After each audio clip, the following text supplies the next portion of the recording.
Hey guys, thanks for clicking. We really appreciate that. So today we're going to talk about our flail mower. This is a Titan flail mower, and we've had this for about maybe a year, 2 years, I think, probably 2 years. So we're going to do a little review on this implement, and we're going to do some maintenance on this implement and see how it held up over time. So let's take a look at what we have and let's see what we have to do. Here's our setup. This is a John Deere 2038R that we run our flail mower on. This is a 60-inch Titan flail. It's a really nice, heavy piece of machinery. Now we have it connected and we have it lifted really, really high because at 700 pounds, this is the best way I found to get underneath it instead of trying to finagle with it on the ground. So we do have some jack stands under there. We do have it connected, and we do have a safety chain going directly to that ROPS bar. So we're pretty safe as far as it coming down. So first thing we're gonna do is we're gonna take a look and we're gonna see how this implement held up. We will pull this cover off and check the belts, but we'll see how it held up. First things first, we have this, I think it kind of cleans the brush off of the roller. Looks like it's pretty loose. The bolts here are loose. Definitely need some attention. We'll get that taken care of. We're gonna leave it up there. The roller is still in good shape. Bearings seem to be good on both sides. Definitely not loose. So one of the design flaws that I found, if we're going to talk about a negative here, would be the grease fittings for this rear roller, because they put them in this spot. It would have been much nicer if they had put them up here, because with them in this position, I don't know if you can tell, but that's the part that comes across the ground here. So one rock and that grease fitting is history. As you can see on this side, that grease fitting got hit and she's gone. So we're gonna have to figure that one out and get it straightened out. I think some of the bolts loosened up on the roller. Doesn't seem to be a big problem. We can get that going. Underneath, now, no, we're not gonna take that off. These, we have hammer blades on this because we do like heavy brush cleanups, and let me tell you, we have put this implement to the test as far as how big sticks and rocks. We have chewed rocks like you wouldn't believe, and they're really pretty minimal. We pulled one of the flails off. I mean, I think this is the worst one I found here. It's got a pretty good dent in it, but there's no cracks. None of them have broken. And when I say we abuse this implement, we abuse this implement. Let's take a look at the other stuff. So here's one of the blades we pulled off. As you can see, sometimes you're gonna get stress cracks that'll go across here, or it'll just crack the blade right off. This has neither. It has really held up pretty good. We just put a new edge on it right here on the bench grinder. Took just a minute, took it off, kind of grind them across, get a nice clean edge on it. I mean, we're not cutting grass with these, we're cutting heavy brush. That's mainly, like I said before, what we do, but a really nice edge out of it. So, okay, so first of all, and again, I have this thing lifted way up. I would never hit that PTO with that drive shaft in that kind of an angle. But if you don't have the drive shaft spinning, it is okay to lift it this high that way, or you could pop it off. But you have two grease fittings on your shaft, and then we have a gearbox here that has gear oil, which we're gonna change that gear oil today. You have grease points, one here, one on the other side, and then you have two grease points on your main roller back here, which I said we have one broken off. We're gonna see if we can get that out of there and get a new grease fitting in. And then there's I believe there's two belts under here. We're gonna pull this cover off and we're gonna take a look at the belts and see how they held up. Okay, so here's like I said, the blade we put a nice edge on it, we cleaned it up. So now I'm taking a look at the inner sides here, and there's some wear on there, and there's some wear on pins here. So I would say next time we do this, we're probably going to replace these bolts. There is a nylon ring on here to keep them from backing off. It's pretty worn, so I'm gonna go ahead and I'm gonna put some Loctite on the threads so it doesn't vibrate off, and I'm gonna go ahead and grease the insides of these flails. I don't know if it says to do that or not. I think I'm gonna do it because, like I said, there's a lot of movement and there's a lot of wear on here and there, so I don't think it can hurt. I know grease attracts dirt, but I think it's better to have grease. I don't know, what would you guys do? Would you grease it or not grease it? So I'm gonna do grease, and I'm gonna do some Loctite on here, and then I'm gonna go ahead and reinstall this and go from there.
All right, so we went through and we sharpened all the flails, greased, cleaned up all the bolts, and we put Loctite back on all of them.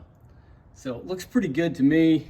Next, we're gonna focus on this rear bar and roller, see what we can do about these grease fittings, because you know, there's only a certain amount of time if you don't put grease in them that it's gonna last. So I want to get that straightened out next.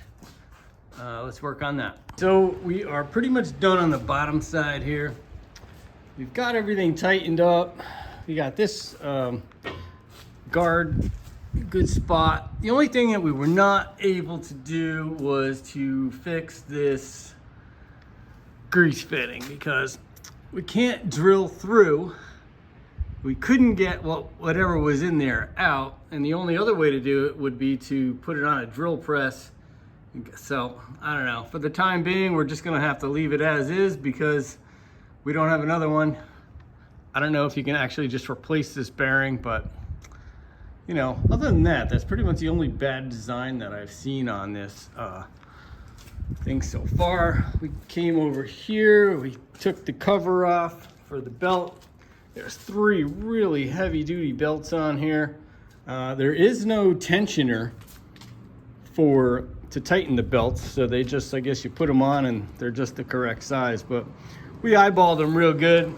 There's no wear on them that's visible, so they look really good. We did grease both sides of the spindle.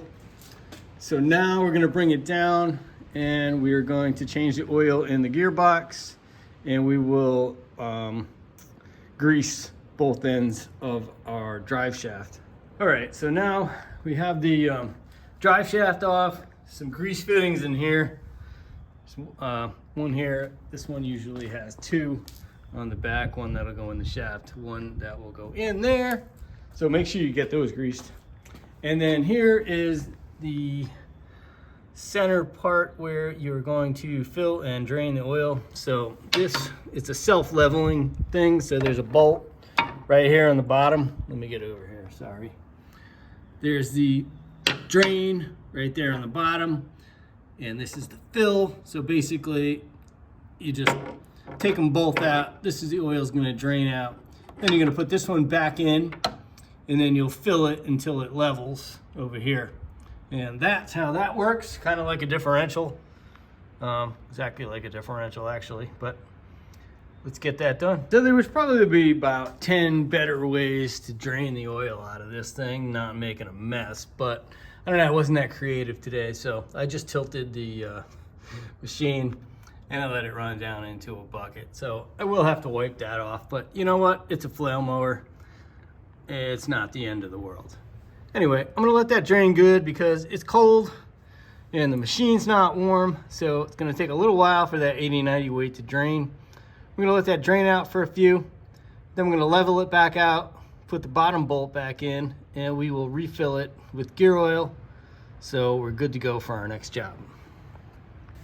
All right, so we got it drained, put our drain nut back in on the bottom. So now we're just gonna go ahead here and refill this until it levels out.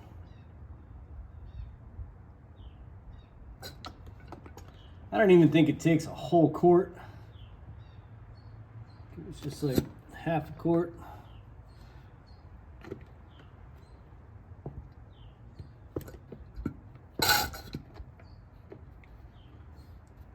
probably put a little hose on the end of this. Let me do that. I got a little funnel with a piece of fuel line, which makes life easier. All right, so there it goes. I'm a little messy today, but anyway, once it starts overflowing there and you have it level, that means you're full, and you would just go put your other cap back in there, and that's it as far as the oil change goes. So we're gonna go ahead and do that. Put the nut back in, get the drive shaft all cleaned up, back together. We're gonna grease it. All right, guys, so there's your basic flail mower maintenance. You know, we covered the hammers or the flails, which, you know, if you have any question, you could always just replace them with new ones. I didn't seem to think any of these were terrible, and it seems to be pretty well in balance still. You know, if it's not in balance, you get a really heavy vibration when it's spinning. It's noticeable if you have it, but it's pretty good. So we'll see how that goes. And like I said, the roller, it's good for now. Unfortunately, I couldn't get that grease fitting on this side fixed, but I will look into either replacing that bearing or seeing if we could take it apart at a later time. And we checked the belts. We tightened all the nuts and bolts, greased both sides of the main spindle, I guess that's what you call it. We changed the gear oil, 80-90 weight. It doesn't even use a full quart. It's like less than a quart. Drive shaft, lubricated shafts, and we did all the grease fittings on that. So that's your basic flail mower maintenance. So I think I covered all the parts of that. Anyway, thank you guys so much for watching. Appreciate it. If you have any questions or comments, questions are nice comments. Leave them in the comment place below. Anyway, thanks so much. Check out the description, and I will leave some links in there for the flail mower and the hammers and where you can get them. Peace, guys. Thanks.